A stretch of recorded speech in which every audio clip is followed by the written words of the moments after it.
Bonjour, bienvenue dans Instant Stress. Aujourd'hui, nous nous intéressons à la ménopause. Alors précédemment, je vous ai déjà parlé des maladies gynécologiques qui sont l'endométriose, la prééclampsie. Eh bien, je vous parle pas d'une maladie gynécologique, mais d'un processus physiologique gynécologique qui s'appelle la ménopause. Alors la ménopause, c'est associé au vieillissement biologique, donc c'est naturel. C'est la fin de la période de conception des enfants pour les femmes. Et en particulier, ça se déclenche vers les 45-55 ans, c'est à peu près la période de la ménopause. Il y a des personnes, c'est un peu plus tôt, des personnes, c'est un peu plus tard que 45 ans. C'est un arrêt du cycle ovarien. Il faut savoir que c'est une diminution importante des hormones œstrogènes et c'est pour ça qu'il se met en place beaucoup de choses au cours de la ménopause dans les premières années. Alors, avant cette ménopause effective, il y a même parfois ce qu'on appelle une périménopause qui démarre quelques années avant la ménopause. Et évidemment, la ménopause, ça affecte le bien-être, qu'elle soit bien-être physique, bien-être émotionnel, bien-être mental, bien-être social. Pourquoi? Parce que ça occasionne dans les premières années ou la première année des bouffées de chaleur, sécheresse vaginale, des troubles du sommeil, des changements d'humeur, peut-être même des troubles de la sexualité. Il faut savoir que la ménopause, c'est défini dans un cas très précis, c'est 12 mois consécutifs sans règles. La période de conception des enfants est terminée, il y a 12 mois sans règles, c'est terminé, c'est la ménopause, et la ménopause est arrivée à sa fin.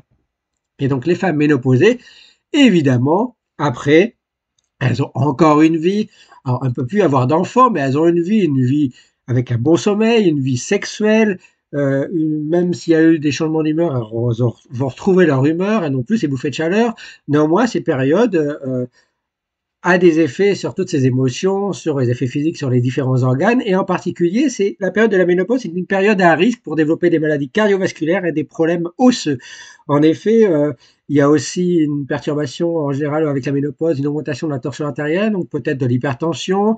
Il y a une perturbation du taux de cholestérol. Il y a une diminution de la défense antioxydante dans les organes. Il y a une diminution de la qualité des os et il y a une perturbation du taux de calcium. Donc, c'est pour ça qu'il est recommandé pour les femmes qui rentrent en ménopause de consommer un peu plus de produits laitiers riches en calcium pour améliorer leur apport en calcium et pour éliminer ou diminuer le risque de fragilité osseuse et même d'ostéoporose par exemple ou de casse osseuse.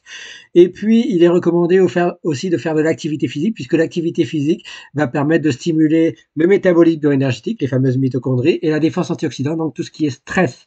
Et puis vous pouvez faire attention aux expositions au soleil parce que la peau va changer, il y a un assèchement également de la peau, donc faut faire très attention aux expositions au soleil, il faut avoir une alimentation équilibrée, l'améliorer en fruits et en légumes. Et évidemment, il y a une partie des femmes qui ont du mal à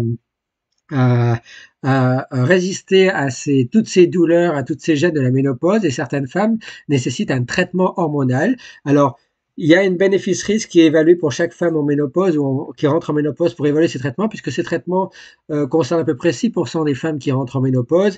Et en fait, ces traitements ont des effets secondaires qui peuvent aller jusqu'aux maladies cardiovasculaires et même jusqu'à potentiellement, grâce à cause de ce traitement hormonal, à des problèmes éventuellement de cancer.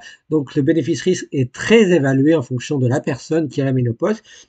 Ça augmente aussi les risques de faire des phlébites et de thrombose, donc de problèmes de perturbation de coagulation.